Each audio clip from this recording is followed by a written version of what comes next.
ભાજપે બોટાદ નગરપાલિકાના પ્રમુખ ઉપપ્રમુખ સહિતની વરણીની જાહેરાત કરી છે।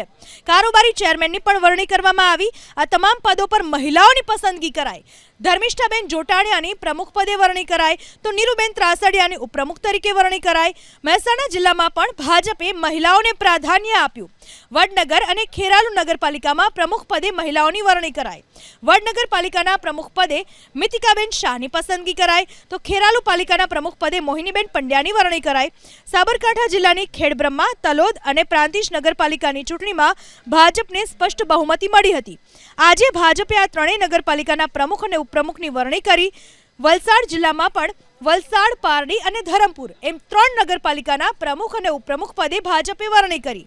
માલતીબેન પટેલની વલસાડ નગરપાલિકાના પ્રમુખ તરીકે પસંદગી કરાઈ।